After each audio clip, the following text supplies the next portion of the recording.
Hi guys, எல்லாருக்கும் வணக்கம் guys. இந்த வீடியோவில் நம்ம என்ன பார்க்க போகிறோன்னா, இங்கிலாந்து எதிரான 2வது T20 போட்டியை நாங்கள் தான் வெல்வோம். இங்கிலாந்து அணி ஒன்றும் அவ்வளோ பெரிய அணிலாம் கிடையாதுங்க. இந்த தொடரை கட்டாயம் நாங்கள் தான் வென்றே தீர்வோம் அப்படின்னு சொல்லிட்டு இந்திய அணி நட்சத்திர ஆல்ரவுண்டர் ஹர்திக் பாண்டியா பார்த்தீங்கன்னா இன்றைக்கி தொடங்க போகிற 2வது T20 போட்டி குறித்து சில பல கருத்துக்கள் இங்கிலாந்து அணிக்கு சவால் விடுற மாதிரியே பேசியிருக்காரு.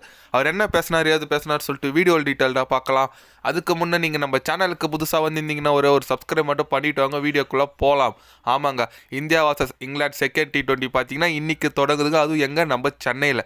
அது குறித்து நம்ம ஹர்திக் பாண்டியா என்ன சொன்னாருன்னு கேட்டிங்கன்னா, எங்கள் அணி உண்மையாக ஒரு வலுவான அணியாக இருக்காங்க. நாங்கள் யாருக்கும் பயப்படணும் அவசியம் கிடையாது.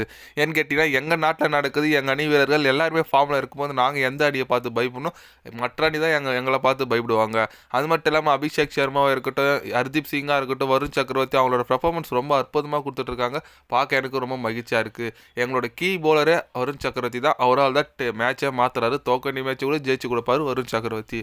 கட்டாயம் இந்த சீரீஸை நாங்கள் தான் வெல்லுவோம். இங்கிலாந்து அணி தான் எங்களை பார்த்து பயப்படுறாங்க. கட்டாயம் நீங்கள் வேணால் பாருங்கள், இந்த சீரீஸை அடித்து சொல்கிற வெற்றி பெற்று தீருவோம் அப்படின்னு சொல்லிட்டு ஹர்திக் பாண்டியா பார்த்தீங்கன்னா ஓப்பனாகவே சவால் விட்டு பேசியிருக்காருன்னே சொல்லலாம்.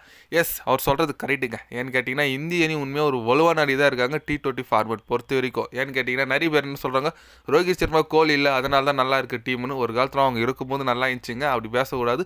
இருந்தாலும் இந்திய அணி உண்மையாக நல்ல ஒரு யங்ஸ்டார் கொண்ட அணியாக இருக்கிறதுனால அபிஷேக் சர்மா இருக்கட்டும், நம்ம சஞ்சு சாம்சன் இந்த போன மேட்ச் ஆடல, இந்த மேட்ச் அவரோட பெர்ஃபார்மன்ஸ் பார்க்கலாம். அதுமாரி நிறைய நல்ல வீரர்கள் பெர்ஃபார்மன்ஸ் கொடுத்துட்டு வந்துட்டுருக்காங்க. யார் எடுக்குது யார் வெளியே வைக்கிறதுனே தெரியல, அந்த அளவுக்கு இருக்குது.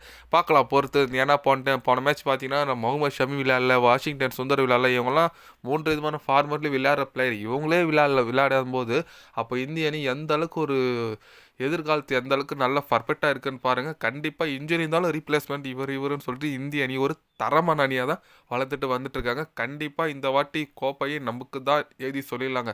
ஏன்னு கேட்டிங்கன்னா, நல்ல ஒரு அணி இருக்காங்க. இந்த T20 வேர்ல்டு கப் 2026 வரப்போகுது. அதுக்குள்ளே இந்திய அணி நல்ல ஒரு டீம் பர்ஃபெக்டாக இதப்பா லெவல்ஸ் அப்படின்னு சொல்லிட்டு ரெடி பண்ணணும். அதுக்கோசரம் நல்லா ப்ராசஸ் போயிட்டுருக்குன்னு சொல்லலாம். ஏன்னா எல்லாருமே நல்லா விளையாடுறாங்க, யாரும் உட்கார இருக்குதுன்னே தெரியல. அதனால் கண்டிப்பாக இந்திய அணி 2026க்கான T20 வேர்ல்டு கப்பான அணியை கண்டிப்பாக தேர்வு செஞ்சு எடுத்துகிட்டு வந்துட்டுருக்காங்கன்னே சொல்லலாம். நல்ல கேப்டன்ஷிப் பண்ணுறாருங்க சூரியகுமார் யாதவோட கேப்டன்ஷிப் ரொம்ப அற்புதமாக இருக்குது. கண்டிப்பாக அவருக்கு என்னோட வாழ்த்துக்கள் சொல்லிக்கிறேன். பார்க்கலாம், இன்றைக்கி சென்னையில் நடக்குது, நம்ம நாட்டு நம்ம ஸ்டேட்டில் நடக்குது.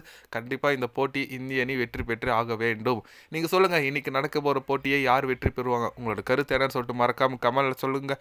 இது போன்ற ஸ்போர்ட்ஸ் நியூஸை தெரிஞ்சுக்கணும்னா சேனலை சப்ஸ்கிரைப் லைக்கோடு பண்ணிக்கோங்க.